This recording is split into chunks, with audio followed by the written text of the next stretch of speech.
Introduction to the Old Testament, Unit 5, Historical Geography of the Holy Land.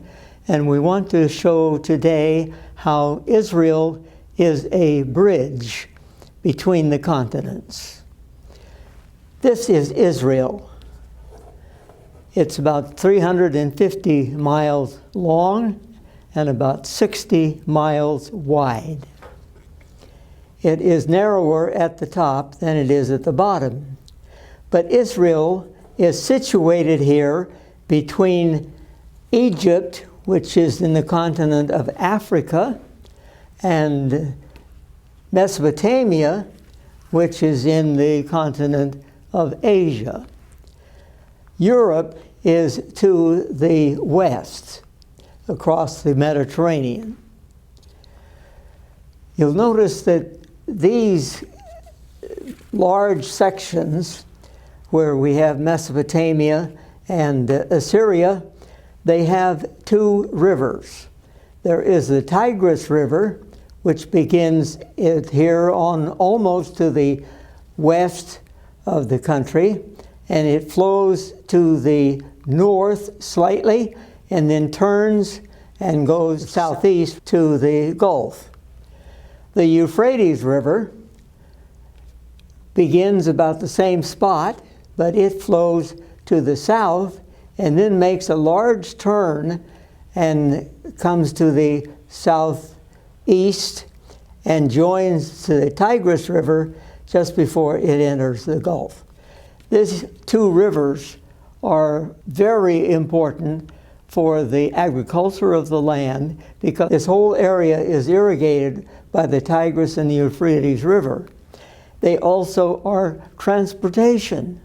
A person can travel the whole length of the country by using the river. Now, to the south and the west is the country of Egypt. And you notice that Nile River flows through the land of Egypt. It comes from south of here, the middle of Africa, and then it flows in this circuitous way until it comes to this point.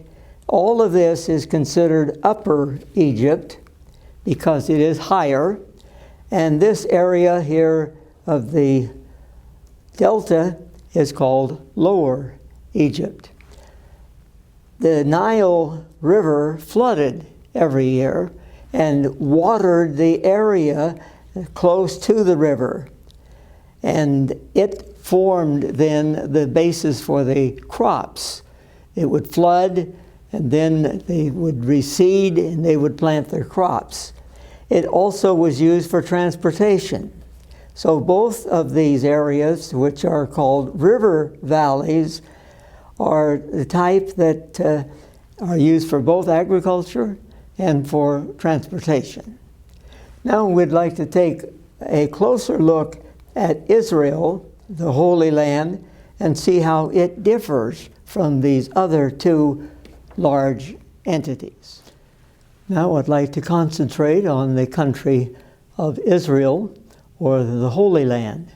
First of all, let me point out that this map that we're using here is east-oriented. In other words, east is up. The map that I was using for Mesopotamia and for Egypt is north-oriented.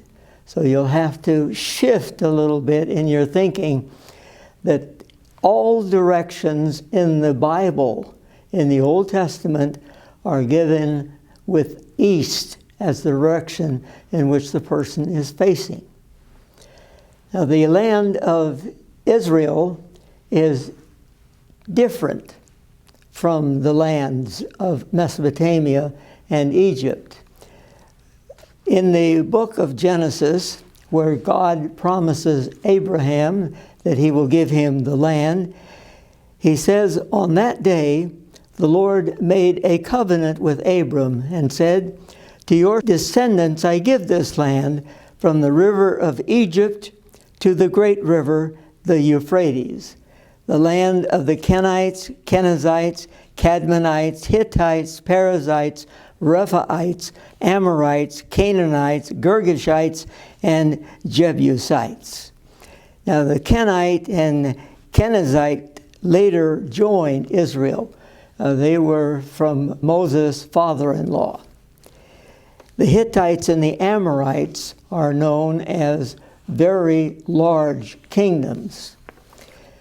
Canaanite is a misnomer. It doesn't refer to any one particular group or any one particular place. It's not an inclusive title. The Girgashites, Rephaites, Perizzites, and Jebusites are still unknown. In Deuteronomy 11:24, Moses tells us, "Every place where you set your foot will be yours, from the desert to Lebanon, and from the Euphrates River to the western sea."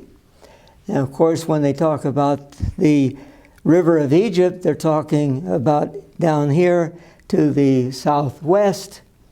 And then when they're talking about Lebanon, it would be to the north of this. And all of this territory has been given to Israel. This also is Solomon's sphere of influence. Solomon ruled over the territory from the river of Egypt, which is to the southwest, up to the Euphrates River, which is hundreds of miles to the north and east. In the Persian period, when the Israelites come back from captivity, the Persians are ruling, and the Persians have a territory they call the province beyond the river. That's everything that is west of the Euphrates River is considered a single province, and Israel is in that province. Now, Israel itself is divided conveniently into 4 areas, and we will be talking about these in detail. There is first the coastal plain, and then the central mountains, the Jordan Rift Valley, and the Transjordan Plateau. First of all, we'll note that the western part of the coastal region is mostly covered with sand. You may not be able to see it, but there are many sand dunes here along the coast. And this is true even today, that there are many sand dunes, so that travel is usually to the east, several miles in from the coast. It may be 3 or 4 miles or more.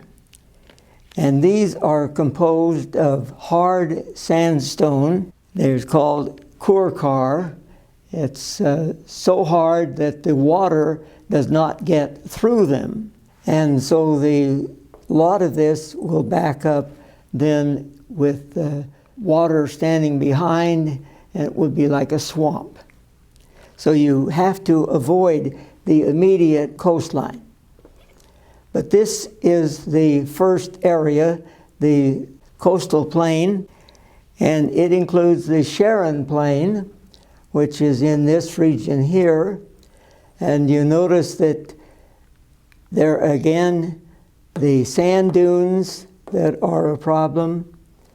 There is one river, the Kishon River, that runs through and to the Mediterranean, and that really doesn't function as a means of transportation or irrigation because it is so short and limited in its activity. This region of the Sharon Plain, which has this type of soil in it, was not good for the planting of crops. Now, however, because of the modern facilities that they have, they can irrigate it and they can fertilize it. It is the best place for growing citrus fruit. Now let's move from the Sharon Plain to the Central Mountain Range.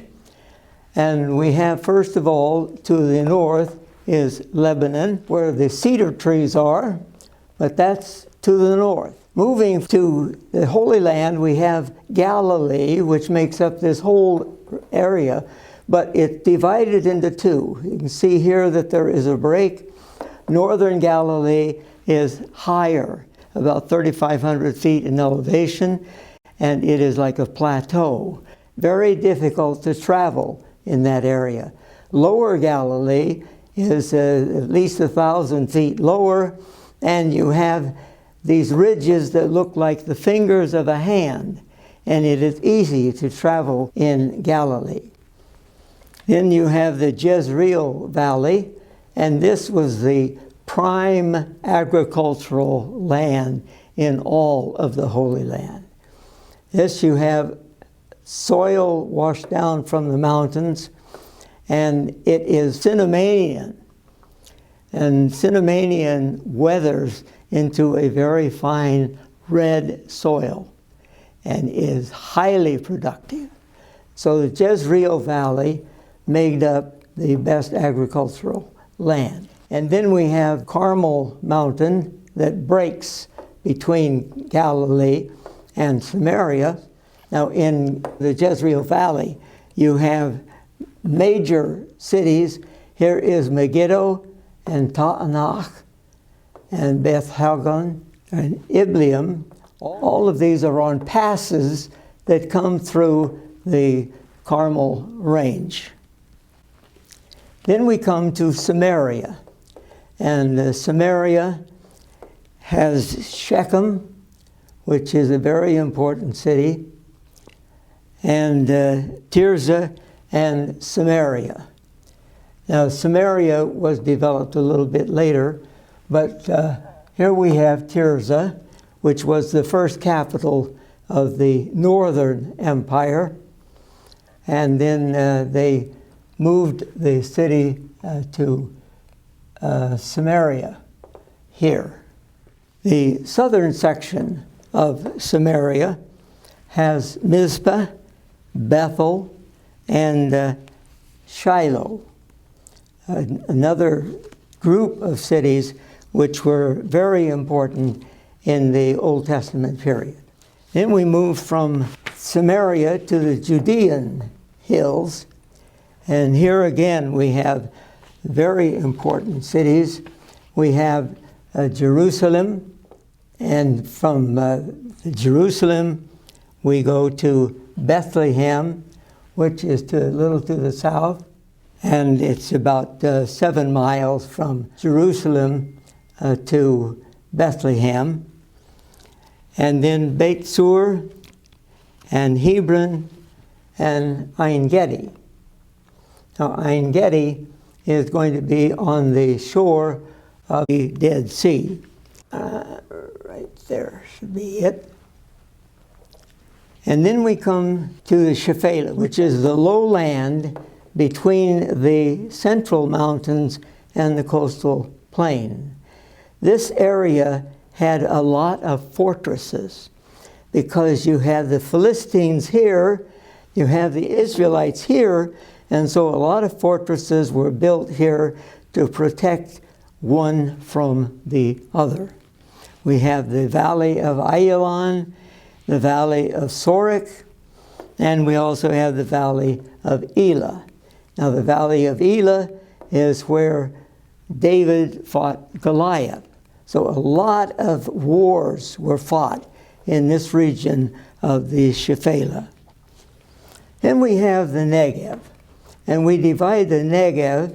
The Negev is the southland, and we divide that into the western Negev and the eastern Negev. The major part of the northern Negev is covered by layers of less, L-O-E-S-S. This is a very fine, wind-blown soil. If adequately cultivated and watered, it is rich. So they are able to raise crops here around Beersheba if they have a good rainfall. Ziklag is also in this region. Ziklag is the city that was given to David. That is the western Negev.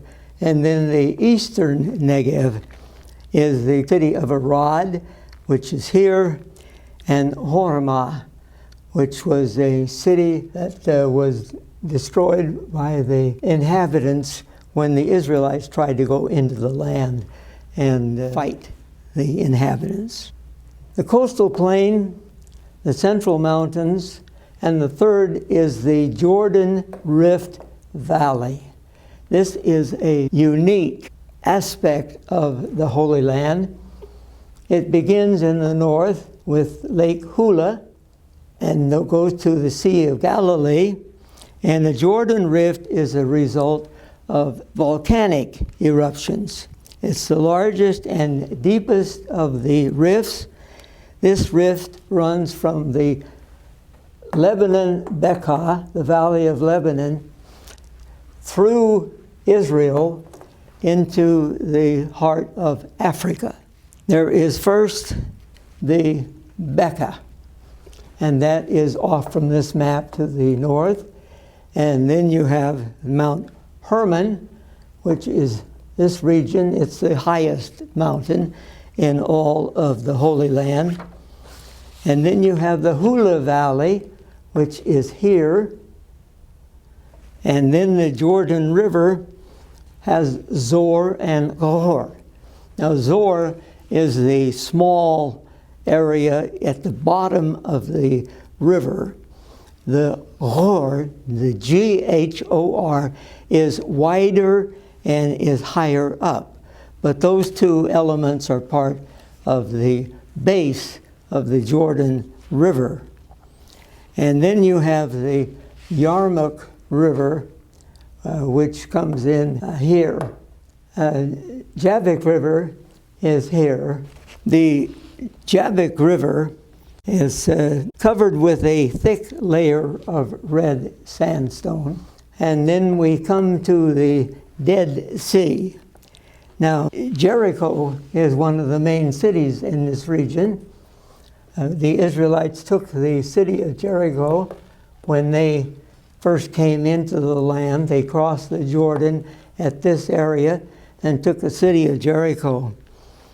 And then you have the Arnon River and the Zered River. These are tributaries that empty into the Dead Sea. The Judean desert above the western shore of the Dead Sea is Sinonian limestone. And it forms a soft chalk, which is easily eroded into a light gray, infertile soil. It's very porous, it dries quickly, and is excellent for travel.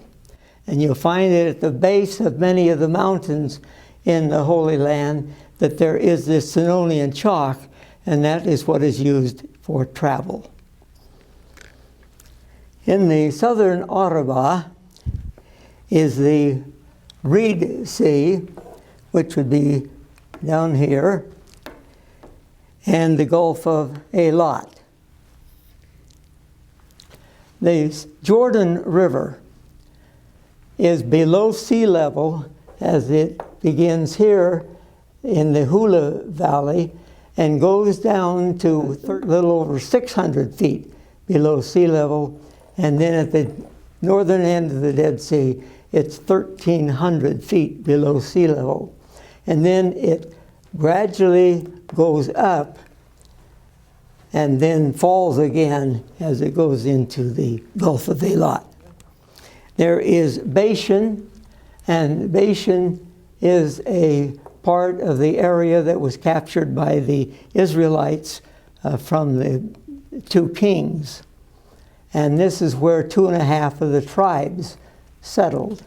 There is the Horns of Hattin and the Hill of Moreh that are volcanic, and it remains as a part of that volcanic activity. The basalt boulders remain a serious obstacle to travel and agriculture. Now Gilead is this area to the east, and you have Jabesh Gilead, which is here, and you have also remote Gilead, which is a little off the map to the east. And then there is Moab, which comes in to the south of that, and we have Medeba, which is in the mountains. This is where a map was found dating to the 6th century, a map of the Holy Land on a floor, but Heshbon and Aroer are also in that region. And then to the south of Moab is Edom. It's interesting about Edom that the soil there is red, and the Hebrew word for red is Edom, and so it takes its name from the soil. Now in Israel, or the Holy Land, we have several lakes. There is the Sea of Galilee, which is most often called the Sea of Kinneret. There is a city, Kinneret, which is also on the coast. Then the Sea of Salt, or the Dead Sea, in the valley of Siddim. And then you have one basic river, and that's the river Jordan, which comes through this area and ends up in the Dead Sea. And then the brook, or the Wadi of Egypt, which is off this map to the west. And we have the Kishon and the Yarkon and the Kana ravine and the Jabbok River. They will allow some water to make its way into the Dead Sea, but not very much of it. And then we have the Arnon and the Zered rivers. The Dead Sea is interesting because it has no outlet. The water evaporates, and it has become a very negative sea as far as Israel is concerned. They take a lot of minerals out of the Dead Sea, but it is going down in elevation so drastically that much of the land along the Dead Sea has developed holes, so that a person can be walking along here and fall into a hole. It is very dangerous. Well, that basically summarizes the land of Israel. We have the coastal plain, we have the central mountains, we have the Jordan Rift Valley, and we have the Transjordan Plateau.